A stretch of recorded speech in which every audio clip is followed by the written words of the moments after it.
She laughed and said, "Calm down. You'll always be my little backup." I replied, "Pseudo backups get deleted." Then I packed my stuff that night and blocked her on everything. 3 months later, she called from a new number. Her first choice had dumped her. I hung up. Hey viewers, before we move on to the video, please make sure to subscribe to the channel and hit the like button if you want to see more stories like this. Thanks. I'm Alex, 28, and for the past 3 years I've been in what I thought was a solid relationship with Emily. We met in college, bonded over late-night study sessions, and shared dreams about building a future together. I was the guy who showed up, always. When she lost her job last year during those rough economic times, I covered the rent on our apartment in the city without a second thought. I picked up extra shifts at my IT job, cooked meals when she was stressed, and listened to her vin about how she felt stuck. "You're my rock, Alex," she'd say, hugging me tight. "I don't know what I'd do without you." But looking back, the cracks were there, and I was too committed to see them. Emily had this way of making me feel like I was essential, but only in the background. She'd flirt with the idea of other guys in subtle ways, comparing me to her adventurous ex or gushing about some charismatic coworker named Jake from her new marketing gig. "Jake's so spontaneous," she'd muse over dinner. "He just booked a trip to Europe on a whim. We should do stuff like that." I'd nod, suggest we plan something, but she'd brush it off. "Nah, you're more the planner type. It's cute." Cute, like I was a puppy, not her partner. It escalated slowly. She'd stay out late for networking events, come home smelling like cologne that wasn't mine, and get defensive if I asked about it. "God, Alex, not everything's about you. I need space to grow." I swallowed it, thinking it was just a phase. I loved her after all. Sacrificed a promotion opportunity because it involved relocating.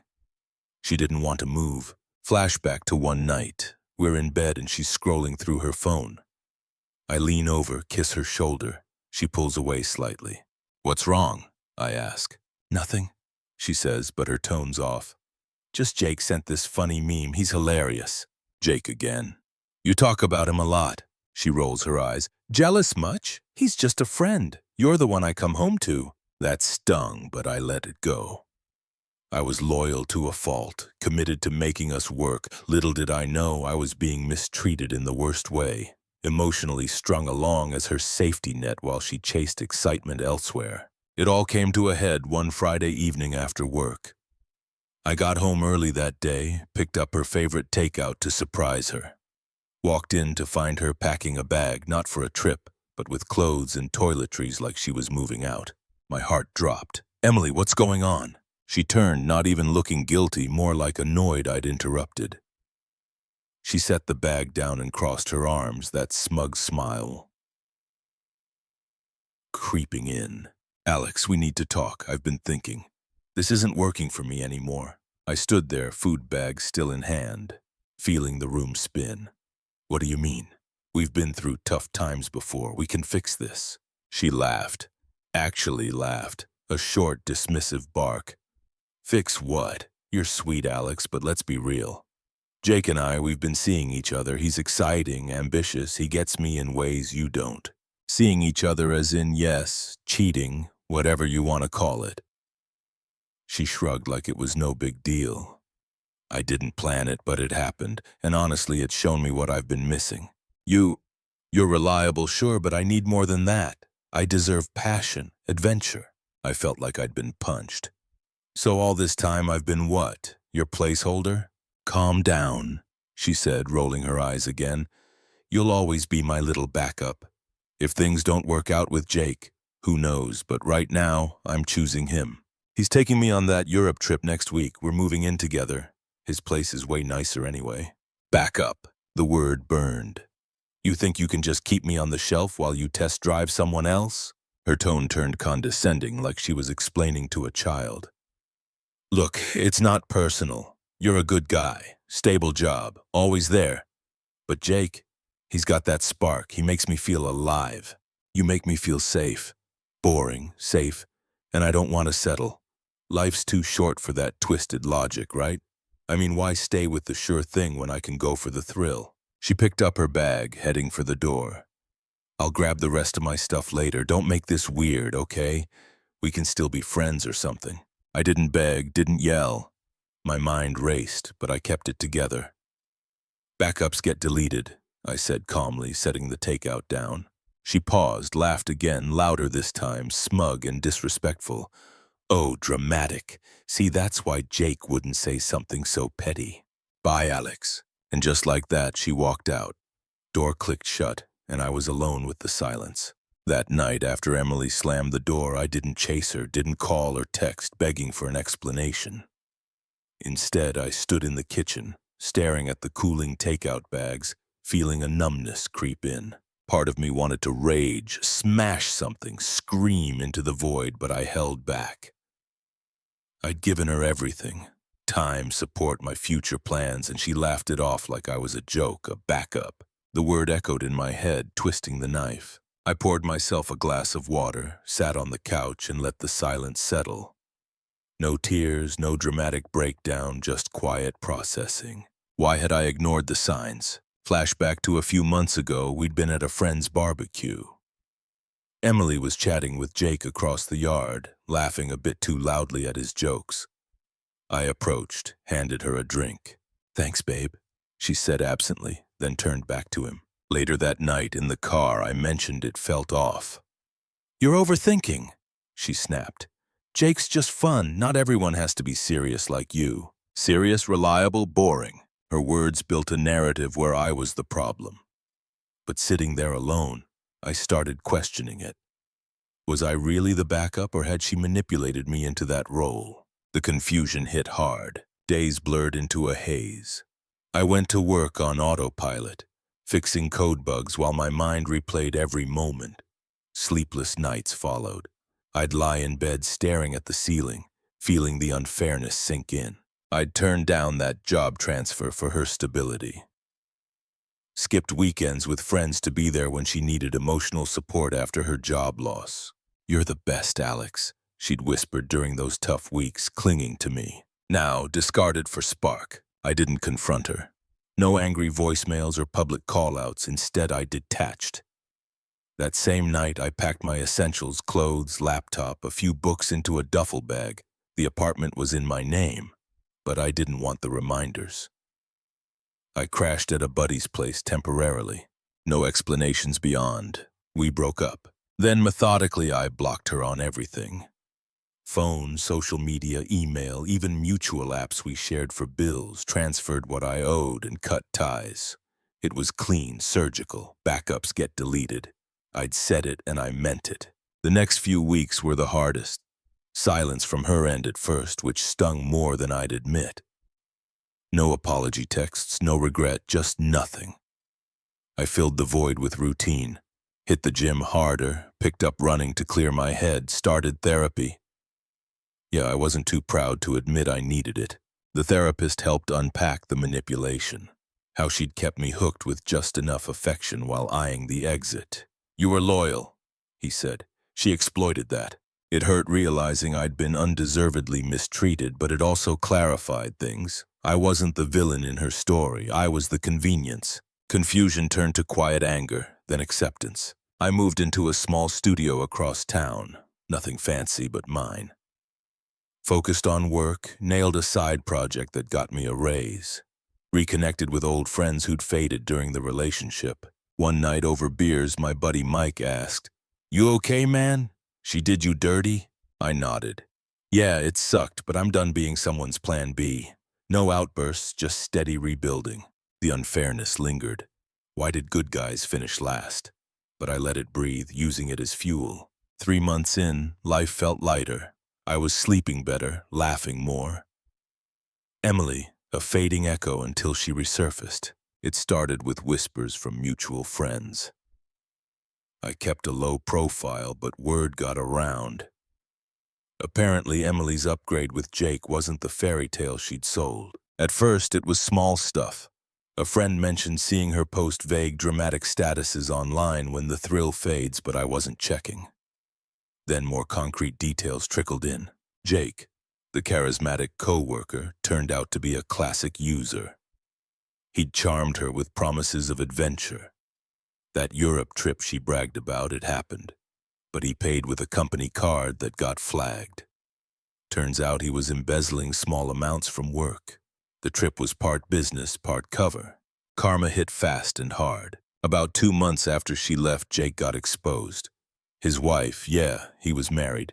Something Emily either ignored or didn't know. Found out about the affair, divorce papers flew. And in the mess, his shady dealings at the office came to light. He got fired, blacklisted in the industry. Emily, collateral damage. She'd quit her job to focus on us, she told friends. But really it was to avoid the awkwardness of working with him post-affair. Now, with Jake dumping her to salvage his own mess.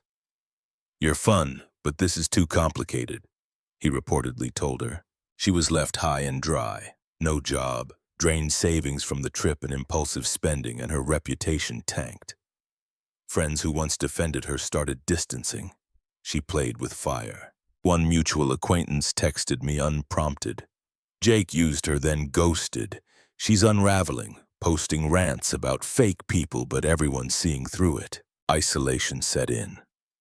Her social circle, built on superficial vibes, crumbled when the drama got real.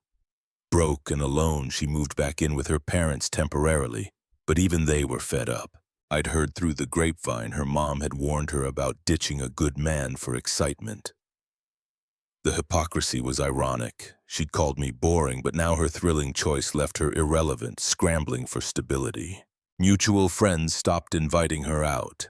Some even reached out to me apologizing for not seeing it sooner.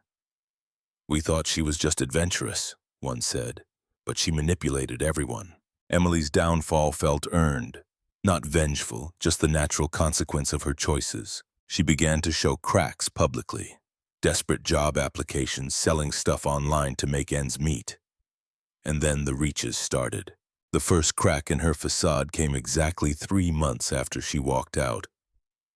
I just wrapped up a solid day at work, landed a new client project that came with a bonus, and was heading to the gym when my phone rang from an unknown number. I almost ignored it, but curiosity won. Hello? Alex, it's Emily. Her voice was shaky, not the smug tone I remembered. Please don't hang up. I need to talk to you. I paused on the sidewalk, keeping my voice even. What do you want? A long sigh on her end. Jake, he's gone. Dumped me last week. Said I was too much drama after everything blew up at his job. I'm a mess, Alex. Living with my parents, no job prospects. I realize now what I had with you. You were always there, stable. I made a huge mistake. Can we meet? Just coffee. I miss us. Miss us. The hypocrisy hit like a wave. She discarded me like yesterday's news. And now that her first choice bailed, I was supposed to swoop in. I stayed calm. No, Emily, we're done. Wait, please, I was stupid, blinded by the excitement, but you're the real deal. Give me another chance. I'll make it up to you. I hung up without another word. Blocked the number. But she didn't stop. Texts started from new accounts, burner apps, I guessed. Alex, I'm sorry, let's talk. I know I hurt you, but I need you. Then more desperate. Why are you ignoring me? This isn't like you. You're supposed to be the nice guy. Her friends got involved next, and they were as toxic as she was.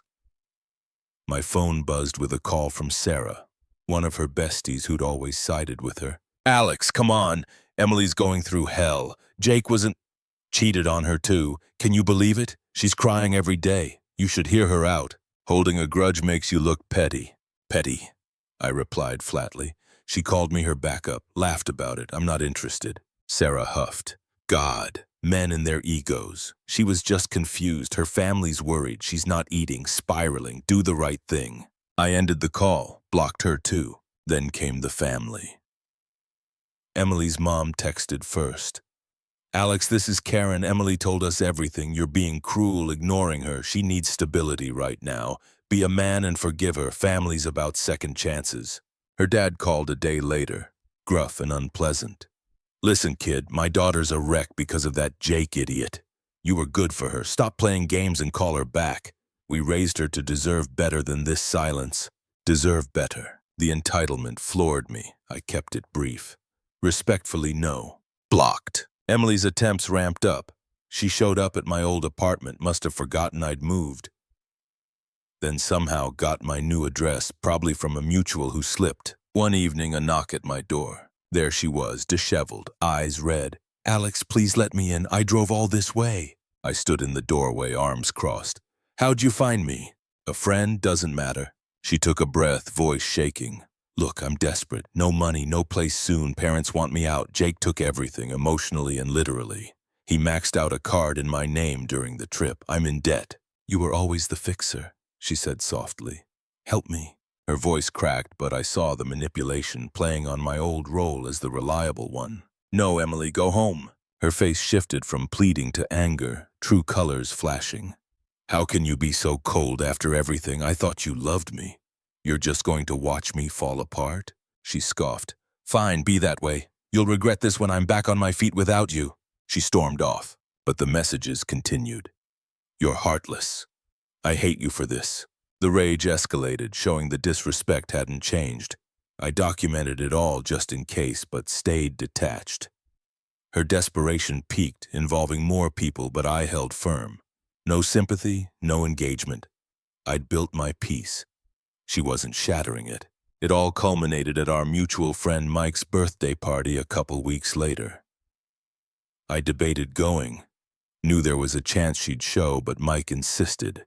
"Come on, man, you've moved on. Don't let her control your life." He was right. I arrived feeling good. New haircut, hitting PRs at the gym, even started dating casually. Met a great woman named Lisa through work. Nothing serious yet, but refreshing.